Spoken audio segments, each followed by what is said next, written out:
하나님의 평강과 은혜가 함께 하시길 주님의 이름으로 축복합니다. 이제 한마음으로 신앙 고백하시며 7월 4일 화요일 새벽 기도회를 하나님께 올려드리겠습니다.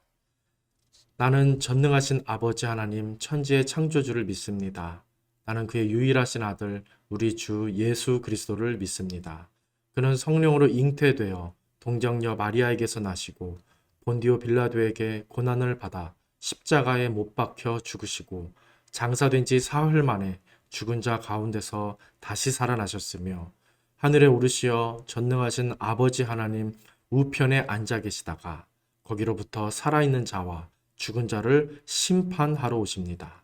나는 성령을 믿으며 거룩한 공교회와 성도의 교제와 죄를 용서받는 것과 몸의 부활과 영생을 믿습니다. 아멘.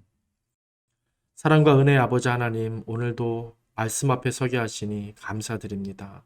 하나님을 향한 기도와 간구로 하루를 시작하게 하시고 하나님의 응답을 기대하며 그 소망을 가지고 살게 하신 하나님, 주님의 영광을 위해 살 수 있도록 우리를 주장하여 주시고 하나님께 기쁨 드리는 우리의 믿음의 삶이 될 수 있도록 하나님 동행하여 주옵소서. 예수님의 이름으로 기도드립니다. 아멘. 하나님 말씀 보시겠습니다. 잠언 8장 32절에서 36절까지 말씀입니다. 구약성경 잠언 8장 32절에서 36절까지 말씀 제가 봉독합니다. 아들들아 이제 내게 들으라. 내 도를 지키는 자가 복이 있느니라. 훈계를 들어서 지혜를 얻으라. 그것을 버리지 말라. 누구든지 내게 들으며 날마다 내 문 곁에서 기다리며 문설주 옆에서 기다리는 자는 복이 있나니 대저 나를 얻는 자는 생명을 얻고 여호와께 은총을 얻을 것임이니라. 그러나 나를 잃는 자는 자기의 영혼을 해하는 자라. 나를 미워하는 자는 사망을 사랑하느니라. 아멘. 다시 한번 본문 말씀을 천천히 읽으시면서 개인적으로 묵상하는 시간을 갖도록 하겠습니다.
오늘 본문 잠언 8장은 지혜가 언제부터 있었고 지혜가 무엇을 했고 또 지혜가 어떤 것인지에 대해서 말하며 그렇기 때문에 얼마나 소중하고 귀중한 것인지 이 지혜에 대해서 그렇게 말하고 있습니다.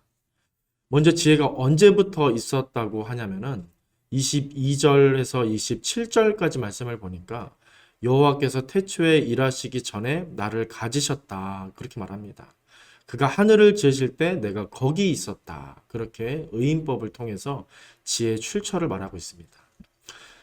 이렇게 마치 사람처럼 이렇게 지혜에 대해서 이야기하고 있는데요. 지혜가 단순히 우리가 생각하는 어떤 철학적인 어떤 또 현명한 지식, 그리고 해안, 이런 정도의 것이 아님을 뜻하는 것입니다. 그리고 지혜가 무엇을 했냐고 말하냐면 8장 서두에 보면 이런 말이 나옵니다. 지혜가 우리를 부르고 소리를 높이니 들으라 합니다.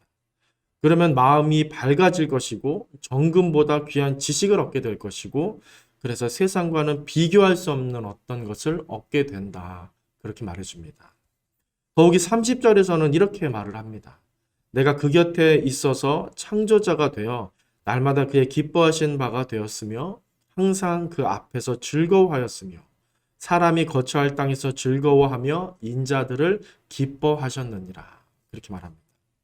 그래서 잠언이 말하는 지혜는 어떠하다고 우리가 말할 수 있겠습니까? 인격적인 존재, 또 어떤 신적인 존재, 절대적인 존재다라고까지 우리가 생각해 볼 수 있는 것입니다. 그래서 오늘 본문에서는 그런 지혜의 말을 듣고 지켜라 이렇게 우리에게 명령하며 권면하는 것입니다. 지켜야 한다는 것입니다. 그러면 복이 있을 거다. 복을 준다라는 겁니다. 또한 날마다 지혜를 기다려라. 그러면 또 복이 있을 거다. 그렇게 세상에서 얻는 어떤 지혜나 지식이나 학문과는 아주 차별이 되는 차원으로서 이 지혜를 말하고 있는 것입니다. 하지만 그렇다고 지혜를 잃게 되면 또 어떻게 됩니까? 36절 보니까 나를 잃는 자는 자기의 영혼을 해하는 자라고 말합니다. 또 나를 미워하는 자가 돼서 사망에 이르게 된다라는 무서운 경고가 따르게 되는 것입니다. 결국 잠언이 말하는 지혜란 마치 세상의 어떤 공부나 학위와 같이 있으면 좋고 없으면 아쉬운 그런 정도의 것이 아니라 없어서는 안 되는 아주 필수적인 또 절대적인 그런 생명과도 같은 그런 존재이고 그런 가치가 있는 것이다 라고 우리에게 강조하고 있는 것입니다. 맥락적으로 볼 때 이 지혜가 여러분 어떻게 느껴지십니까? 신약을 우리는 이미 다 알고 있기 때문에 이런 이야기를 듣노라면 무엇이 떠오릅니까? 성자 하나님이신 예수 그리스도가 떠오릅니다. 그분은 길이요 진리요 생명이라고 하셨고요. 창조 때 이미 성부와 함께 삼위일체로 계셨던 분이기 때문에 우리는 자연스럽게 성자 하나님 예수 그리스도를 이 지혜 속에서 발견하게 됩니다.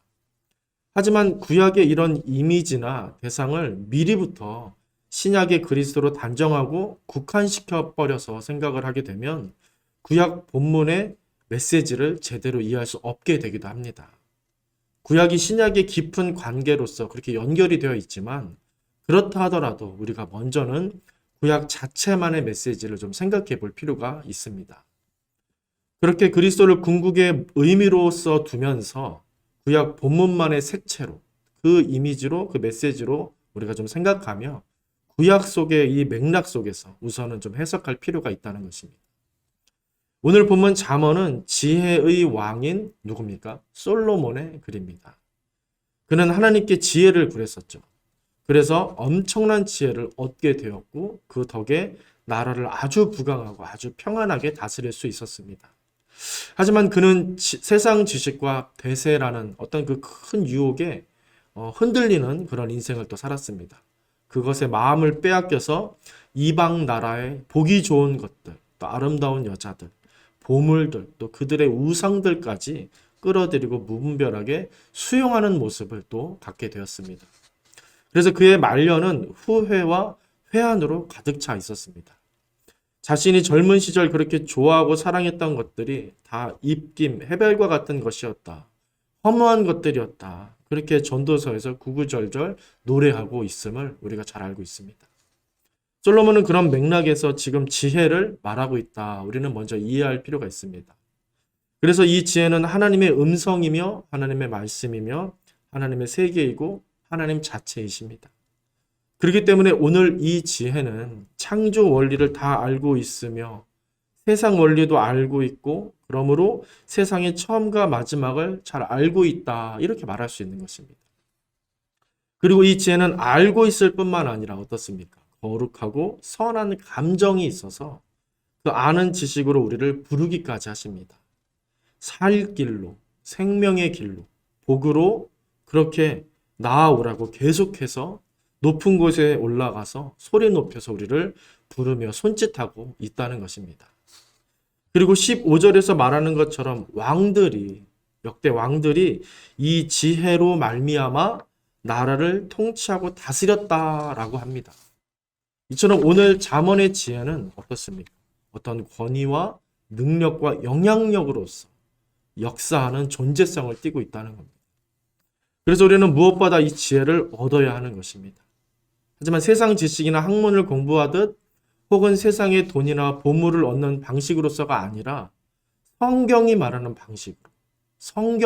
방식으로 해야만 합니다. 오늘 잠언이 제시한 이 성경적인 방식이 무엇입니까? 지혜가 말하는 말을 듣고 지키라는 겁니다. 듣고 지키라는 겁니다. 순종하라는 것입니다. 또 계속해서 얻기 위해 기다리라는 것입니다. 세상의 것을 쉽게 얻는 그런 차원으로서가 아니라 조급하게 못 기다리고 참지 못하고 욕심내는 그런 차원이 아니라 어떤 높은 존재에 대한 자세로서 기다려야 한다는 것입니다. 신뢰하며 바라보라는 것입니다. 그리고 이 과정에 대해 아주 인상 깊은 표현을 하나 쓰고 있는데요. 17절에 보니까 이런 말이 나옵니다. 나를 사랑하는 자들이 나의 사랑을 입으며 나를 간절히 찾는 자가 나를 만날 것이라. 다시 한번요. 나를 사랑하는 자들이 나의 사랑을 입으며 나를 간절히 찾는 자가 나를 만날 것이다. 그렇게 말합니다. 지혜를 어느 정도로 구해야 하냐면 사랑할 정도로 구해야 한다는 것입니다. 사랑할 정도여야 한다는 것입니다. 이게 성경이 우리에게 요구하는 자세이며 방식입니다.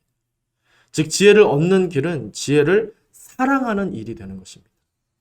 지혜는 오직 이 사랑의 방법으로서만 얻을 수 있다라고 또 생각해 볼 수 있습니다. 그리고 그렇게 사랑으로서 지혜를 구하면 어떻게 된다고 합니까? 지혜에게서 사랑을 입게 된다. 이렇게 또 표현합니다. 지혜에게서 사랑을 입게 된다. 그냥 지혜로워질 것이다가 아니라 지혜에게서 사랑을 입게 된다. 존재적인 관계로서 풀어내고 있습니다. 이게 성경이 말하는 지혜이고 지혜를 얻는 방법이며 지혜를 누리는 방법인 것입니다. 계속 강조하지만 잠언이 말하는 지혜는 머릿속에 있는 지식과는 전혀 차원이 다른 것입니다. 가슴으로, 영으로, 삶으로, 인생으로 내려오고 전체로 퍼져나가는 내 모든 혈관으로 그렇게 흐르듯이 퍼져나가는 그래서 내 몸이 되고 내 자신이 되는 차원인 것입니다. 즉 지혜를 얻는 것은 그래서 무엇입니까? 생명을 얻는 길인 것입니다. 소망을 얻는 것과 같은 것입니다. 모세는 애굽의 왕자였다가 도망쳐 나와 미디안 광야에서 살다가 80세 노인이 되었습니다. 그런데 하나님 말씀을 듣고 어떻게 합니까? 이 애굽의 바로 앞에 지팡이 하나 들고 섭니다. 그리고 히브리인들을 풀어주라고 담대하게 말을 했었습니다. 어떻게 그럴 수 있었겠습니까? 하나님의 말씀이 있었기 때문입니다. 하나님의 말씀이 그와 함께 하셨기 때문에 가능했던 일입니다. 지식으로서, 인격으로서, 권위로서, 소망으로서 그와 함께 하신 하나님이 계셨기 때문입니다. 예수님은 이 땅에서 누구보다 외롭게, 가난하게, 억울하게, 답답하게 그렇게 사셨습니다. 하지만 그는 매일매일 어떠셨습니까? 비전을 잃지 않고 사셨고 소망을 갖고 사셨는데 그 이유가 무엇입니까? 하나님의 말씀, 아버지의 말씀을 양식 삼았기 때문입니다. 하나님의 말씀을 먹고 마시며 그 공급되는 힘으로써 어떤 절망적인 상황, 낙심이 되고 부끄러움을 당하는 상황 속에서도 소망을 잃지 않고 비전을 잃지 않았던 것입니다. 또 내려가고 또 내려가는 절망과 좌절이 거듭되는 상황 속에서도 주님은 변함없이 자신에게 주어진 길을 가실 수 있었습니다. 외롭지만 외롭지 않으셨고 억울했지만 억울하지 않으셨던 것입니다. 하나님 아버지의 말씀이 양식이 되고 친구가 되고 위로가 되었기 때문입니다. 오늘 잠언이 말하는 지혜는 이와 같은 하나님의 존재, 하나님의 임재와 같은 것이며 하나님의 말씀인 것입니다.